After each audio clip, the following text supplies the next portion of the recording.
سلام. خوش اومدی به این لحظه آرام، به حضور نرم شب، جایی که همه چیز آهسته تر میشه و دنیا نفس عمیق تری میکشه. اگر راحتی چشمات رو ببند، یک نفس عمیق بکش و آروم رهاش کن. دوباره نفس عمیق و رها. حالا فقط اجازه بده بدنت کمی سنگین تر بشه.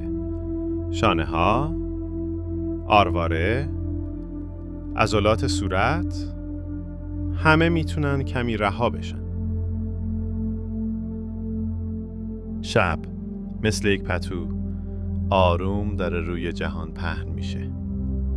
روی شهر، روی خیابونها، روی افکار تو.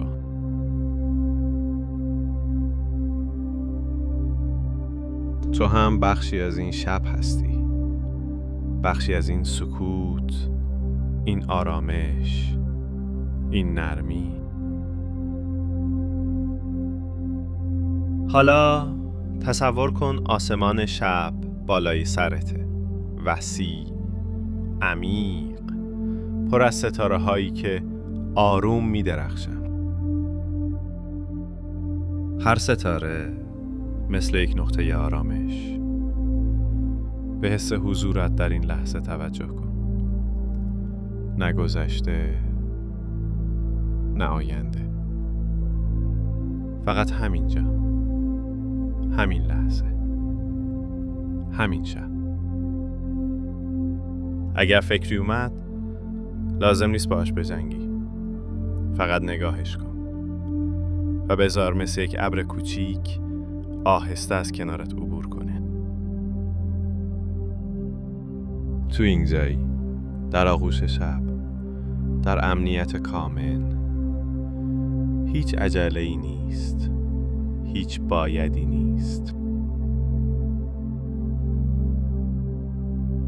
حالا یک نفس آرام و عمیق بکش و وقتی بازدم رو رها می‌کنی احساس کن کل بدنت نرم‌تر میشه.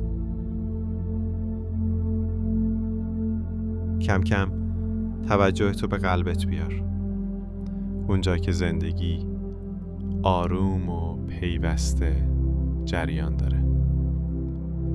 به این فکر کن که شب همیشه تو رو دعوت میکنه به یک چیز: رها کردن، آرام شدن، بازگشت به خودت.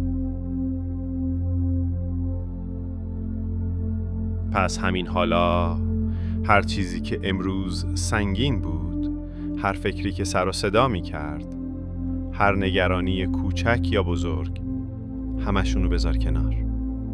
شب میتونه نگهشون داره، لازم نیست تو نگهشون داری.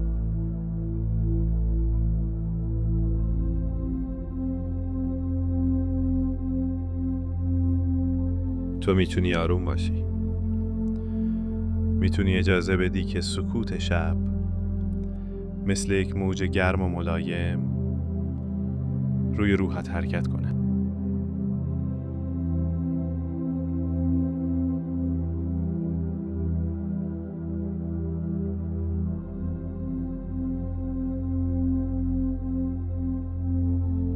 و حالا از این سکوت تشکر کن، از این شب، از خودت که این لحظه رو به خودت هدیه دادی.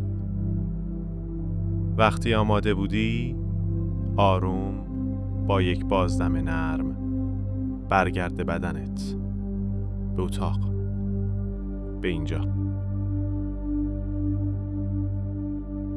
انگشت هات رو کمی تکون بده، شونه هات آروم بچرخون و اگر میخوای چشم هاتو به آرامی باز کن. تو با شب یکی هستی، با آرامش، با حضور، و این حس میتونه تا هر زمان که بخوای همراهت بماند.